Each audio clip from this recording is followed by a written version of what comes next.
Bali-balita kasi ngayon na kumakalat sa social media si Yusek Cabral buhay. Anong masasabi niyo po dito? Mga kababayan, meron daw pong kumakalat ngayon sa social media na buhay daw po di umano itong si Yusek Cabral, no? Kaya naman sa puntong ito, meron pong isang vlogger na naitanong po ito kay Senator Peter Alan Cayetano kung totoong buhay nga daw po ito. Pero bago po natin ipagpatuloy ito, huwag niyo po kalimutang i-click at mag-subscribe po dito sa video na to. So ito, panoorin po natin ang video at ang sagot po ni Senator Alan Cayetano. May tatlo po akong tanong, Senator. Una, bakit sinasabi po ni Auntie Claire na kailangan kausapin si BBM para buksan yung BIR box ni Sara? Ikalawa, bakit sinasabi ni Senador Lacson na kailangan daw linawin yung 16 votes sa threshold ng impeachment, baka daw magkagulo-gulo yung taong bayan? Tapos yung ikatlo, si Marcoleta kinulong, tapos sinasabi nila i-exclude na lang daw, hindi na pwedeng isama sa boto sa impeachment. Ano pong masasabi niyo? Madali yung una. Actually, may oral arguments. Mas maintindihan natin sa Wednesday. But basically, ang punto lang doon, ano yung nasa batas? Pwede bang buksan na namin diretso dahil impeachment court to? O kailangan ba ng certification muna ng Pangulo na pinapayagan niya? Kasi yun yung nasa batas. But meron, sa dalawang panig, meron, may mag-argue. Plus yung mag-argue na dapat mamuksan at anong kilalaman nito sa impeachment. So hindi ko ibibigay yung conclusion kasi yan pa lang yung aming ididebate sa yan ang pakikinggan pa lang namin. Actually tonight, yung deadline ng dalawang panig mag-submit ng position paper nila. Okay. Doon sa 2/3, simple lang yan, di ba?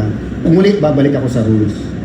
Pag sinabi ko sa inyo na nilitisin kayo, syempre tatanungin nyo, sir, ano bang kaso?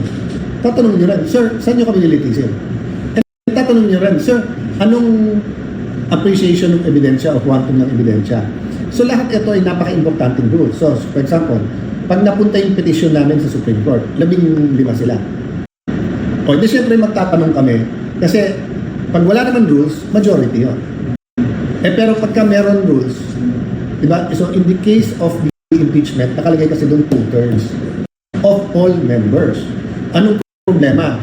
Nakalagay din doon majority of all members of 13. Pero 12 lang sila noong June 3. Sabi nila may quorum, samantalang dapat 13. So kami na nagsabi noon na ang problema ngayon sa 16 at ang problema sa ibang mga tatawagin pa natin former Senate President, law deans, etc., former justices of the Supreme Court, sinasabi na pag nakakulong o nagtatago, pwedeng hindi na bilangin. Magbabago yun. So pag nagbago yun, napakadelikado. So question, bakit pinag-uusapan pa? Nung unang araw, binanggit ko, tapos nauna na yung presiding officer, 16. Pangalawang araw, sinabi na ni Senator Lacson na inulit niya na hindi lang opinion ng so pwede nang tanungin sa Supreme Court. Nagtataka ako over the weekend, bakit ilan sila binubuksan na naman to? Kasi ang Supreme Court, hindi yan parang nanay o tatay, ha? So di ba, parang sila, alam, pwede ba tayo mag-dinner ngayon? Sinabi ko, hindi. Pero kung papayagan ako ni nanay o tatay, pwede. Di ba? So ibig sabihin, magpapaalam ka. Ang impeachment court, hindi nagpapaalam sa Supreme Court. Pagka meron grave abuse of discretion, amounting to lack or excess of jurisdiction, ibig sabihin, wala na sa jurisdiction namin yun, lumampas na o kulang, mag-decide ang Supreme Court. So since nag-decide na yung korte, hindi 16, bakit nila inuulit-ulit to? Kaya ako warning sa publiko. Bantayan nyo, pagdasal nyo. Kasi tingin ko live pa rin yung threat na ibaba sa 16.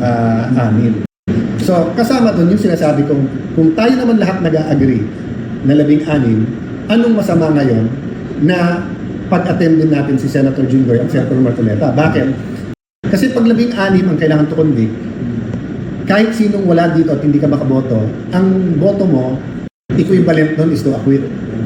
So wala nang mawawala dun sa kahit kanino, nagpag-attend din mo sila. Ngayon, ibang usapan yon kung hindi sila counted. So kung 14 at biglang pinag-attend mo sila magiging 16, naintindihan ko na yung iba i-argue na dapat wala sila dito. Katulad doon, iilan lang kaming abogado. O, alam naman po natin na magaling sa legal arguments at mag-explain ng batas si Senator Marcoleta. So para sa akin, damang-dama ko araw-araw yung kawalan niya dito sa impeachment hearing. Parang ang galing ng timing eh. Monday nag-umpisa, Monday siya. Isa pa po, Senator, ito pinaka-controversial ito. Bali-balita kasi ngayon na kumakalat sa social media si Yusek Cabral buhay. Anong masasabi niyo po dito? Buhay daw ito at nagtatago lang. Hindi ako magko-comment dyan. I don't know kung conspiracy theory, hindi, etc. Ang sa akin lang, magmatsyag tayo lahat at investigative journalism, kahit hindi tayo journalist, let's get to the bottom of everything. So ako hindi nawawalan ng pag-asa. Pero just because hindi ka nawawalan ng pag-asa, hindi ibig sabihin na huwag tayong alerto, huwag tayong listo, huwag tayong lumaban sa bawat pagkakataon na lumaban. No? Sabi ko nga, siguro naman kahit prayers, lahat tayo kayang gawin yun, di ba? Dun sa may cellphone, mag-comment man lang o parinig yung boses na kahit anong walis nyo sa sitwasyon, kahit anong patahimik nyo sa anti-corruption, kailangan may managot, di ba? Senator, matagal na itong gusto itanong kasi ninakaw nila yung leadership ng CD nung ikaw po yung naging SP.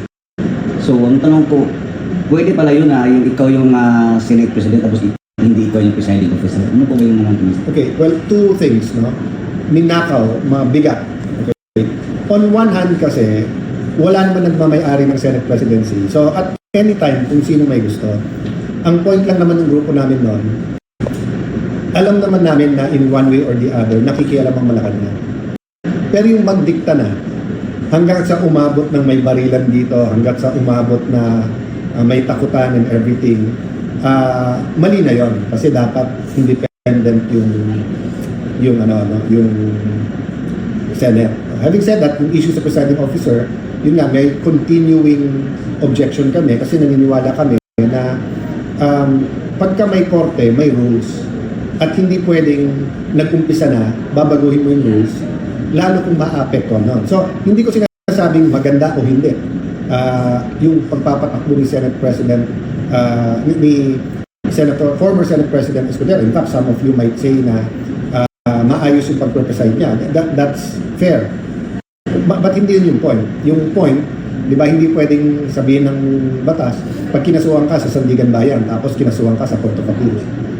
O hindi pwedeng sabihin, sa RTC yan, na isa lang judge, biglang ilipat nila sa CA na tatlo yung judge. No? So, ang observation ko lang kasi, pagka yung rules ang binanatan mo, may it be nung June 3 or ito, unti-unting humihina yung rule-based o yung rule of law. So, gigising ka isang araw, maliit lang naman. So, I'll give you an example.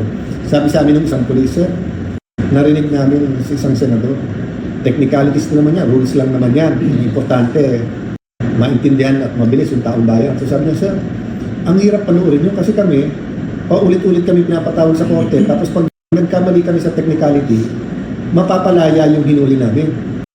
So ang hirap ipaliwanag sa community na napalaya yung kriminal dahil nagkulang kami sa technicality. Tapos pag nanunood kami ng impeachment, okay lang pala kasi technicality lang yun. That's why we have to remind people that many, not all, but many technicalities or rules go into due process. May tinatawag na procedural due process. So, just because, halimbawa, napakinggan yung both sides, pero kung binago yung rules kung ano pwede itanong, saan pwede itanong, pwede magbago din lahat. No? So, totoo talaga yung hindi lang ang Vice President on trial din ang Senado, pero on trial din ang sistema natin ng justisya.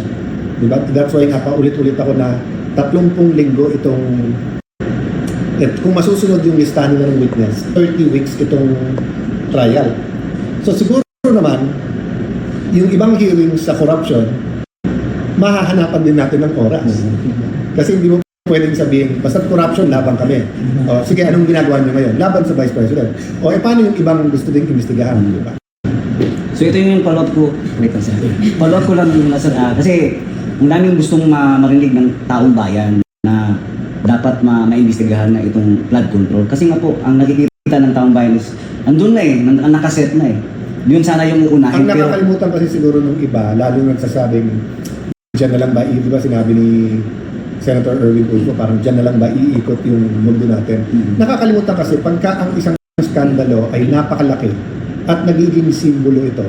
Diba? So for example, kung meron kang 10 corruption issues na sabay-sabay na halos magsising laki, halimbawa a 50 billion tax fraud case sa BIR, 70 billion smuggling case sa customs, bilihan ng gamot 20 billion sa DOH. Kung pare-pareho ng laki yan at sabihin imbestigahan natin lahat yan, tapos nauna yung isa, eto nag-delay, etc. Maintindihan ng tao yun, di ba? Pero kapag kayo inimbestigahan mo, in this case, the flood control is trillion, aabot ng trillion, pinakamalaki sa buong history ng ating bansa. Hindi lang sa halaga. Sa potential na mga kasali, or kung hindi man kasali, nagpabaya. Diba? Kaya nga sabi ko, pagka nag-repent tayo, lahat dapat, hindi lang yung nagkasala na most guilty. Kasi obviously, nangyari. Diba? So whether congressman ka ngayon, senador, presidente, governor, nangyari sa ilalim natin eh. Diba? So ang hirap lang sabihin, siya pinaka-guilty. So yun ang problema. Nagtataka sila na para bang yun na lang ang gusto natin imbestigahan. Hindi. Simbolo kasi to. At base sa simbolo, magkakaroon ng pag-asa o mawawalan ng pag-asa ang tao. Kasi pag nakita nilang tama ang pag-handle nito, sabi lang, may pag-asa pala. Kahit na napakagarapal na, may pag-asa pala magbago at nagbabago na. Pero kapag yun nga, kahit sabihin mo, hindi, meron naman kami ibang mga investigahan. Mangyayari, this becomes the biggest cover-up. And what happens pag may cover-up? Parang ano yan, parang sakit, nagtago lang. Nung wala ka ng thermometer, hindi lang lagnat ang balit, cancer na yung balit. Thank you sir. So ayan mga kababayan, narinig po natin itong naging sagot po ni Senator Alan Cayetano patungkol nga po dito no, sa tanong ng isang vlogger kung buhay pa daw po itong si Jose Cabral. Ayan, malinaw naman po. Kung may komento po kayo, i-comment nyo na lamang po dyan sa baba. Maraming salamat po.